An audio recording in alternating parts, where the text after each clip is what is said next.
तो कई सालों का वक्त और रात भर की कड़ी मेहनत एंड रिसर्च से हमें ये पता चला शादी में 4 टाइप के लोग आते हैं। पहला जो रिश्तेदारी निभाने आएंगे, हाँ भाई साहब सब ठीक, भाई साहब खाना खा लिया, भाई साहब लीजिए लिफाफा, भाई साहब कुछ काम पड़ेगा तो फोन कीजिएगा भाई साहब, ये सब करके वो निकल लेंगे। सेकंड वाले जो घोड़े की तरह सीधा फोकस करते खाने पर कि नहीं 101 रुपये लिफाफा दिए हैं, यहाँ तक खा के जाएंगे। और थर्ड नंबर वाले तो शादी में आते ही है इसलिए क्योंकि शादी में लड़की आने वाली है। फोर्थ नंबर वाला कैटेगरी बहुत भयानक है, ये सिर्फ लड़कियों की शादी में देखने को मिलते हैं। या तो और लड़की का वन साइड लवर, या तो फिर लड़का का क्रश होगी वो लड़की, या फिर लड़की का बॉयफ्रेंड।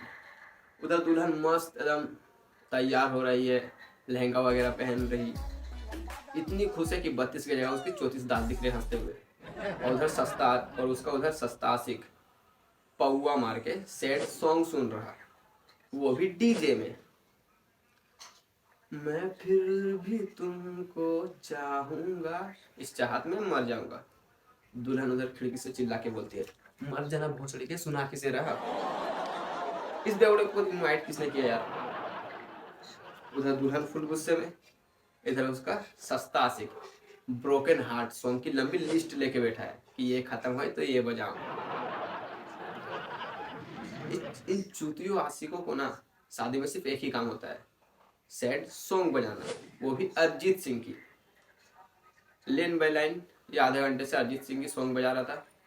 इतने देर में मैंने खुद का 4 ब्रेकअप इमेजिन कर लिया कि यार पहली वाली को मैं कितना प्यार करता था, छोड़ के चली गई। दूसरी वाली तो मेरे पे इतना मरती थी, वो छोड़ के चली गई। तीसरी वाली ने तो कसम खा रखा था कि 7 जन्म तक साथ देंगे। चौथी वाली की तो कोई मजबूरी भी नहीं थी, वो क्यों छोड़ के गई। बस किसी का चेहरा याद नहीं आ रहा क्योंकि आज तक मेरी कोई गर्लफ्रेंड बनी ही नहीं, और पता भी नहीं चला मैं आज तक हक से सिंगल हूं या अपने हरकतों से। और अब मेरी किस्मत इतनी खराब है ना कि ऐसे मेरे दोस्त बनते हैं पौवा मारने वाले। हाँ, ये सस्ता आशिक मेरा दोस्त है, बर्थडे पर कहता तू खुश रखेगा ना उसे। मैं कहा मैं खुश रखूंगा उसे। चल भाई तुझे नींबू का अचार चटा के लाता हूँ, उसके बाद तू जितनी चाहे उतनी बकचोदी करने यहाँ बैठ के। कहता है बकचोदी कर रहा हूँ मैं, और तू मुझे नींबू का अचार क्यों चटाना चाहता, नशे में थोड़ी ना हूँ मैं। मैं कहा नहीं मेरे भाई, मैं नशे में हूँ, अभी 4 बोतल बियर पी के आ रहा हूँ ना मैं। कहता गद्दार, अपने भाई को बताया भी नहीं, अकेले अकेले पी लिया। मैं कहा मैं नशे में हूँ ना इसलिए भूल गया। कहता चल तुझे अचार खिला के लाता हूँ। फिर हम जाने लगे उसके घर अचार खोजने के लिए। रास्ते में जाते जाते तू खुश तो रखेगा ना मेरी मोहब्बत को। मैं कहा मेरे भाई मैं दूल्हा नहीं हूँ, वो मेरी दुल्हन नहीं है, उसकी शादी मुझसे नहीं हो रही है। कहता ऐसे कैसे नहीं हो रही। मैं कहा मैं नशे में हूँ ना इसलिए उसका बाप मुझसे शादी नहीं करवा रहा उसकी। इसकी की कैसे नहीं करा रहा शादी। मैं कहा भाई मुझे बहुत तेज नशा आ रहा है, चल अचार खिला दे बस। फिर हम राहुल के घर गए। 1 बजे रात को उसके घर में हम दोनों प्रेग्नेंट औरत की तरह अचार ढूंढ रहे थे, जो कि ऑलरेडी इस चूतिये ने अपने हाथ में पकड़ा रखा था। मैंने सोचा आधे घंटे तक खोजेगा, तो वैसे भी नशे में थक के सो जाएगा। तो फिर आधा घंटा खत्म, ये निकला पक्का वाला आशिक।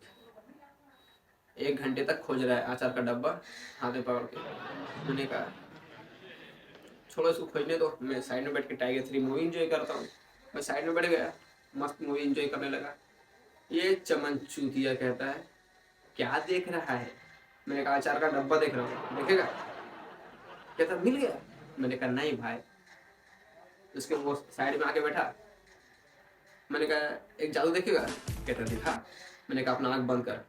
उसने आँख बंद किया, मैंने अचार छीन लिया। बोला ये ले सरप्राइज। अब हम दोनों दुनिया का 8वां अजूबा काम करने वाले थे, अचार खाते हुए मूवी देखने वाले थे। तो हम दोनों फिर मूवी देखने लगे।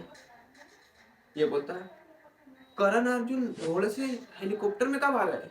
और देख भाई हम लोग का किस्मत कितना खराब है, 10 साल पहले पैदल चलते थे, अभी भी पैदल ही चल रहे, साइकिल तक नसीब नहीं हुआ। मुझे पता, समझ सकते हैं। अगर वीडियो अच्छा लगा है तो लाइक एंड सब्सक्राइब, और फिर क्या, 1 महीने तक बिंदास रहो, आएगा नेक्स्ट वीडियो तब मिलेंगे।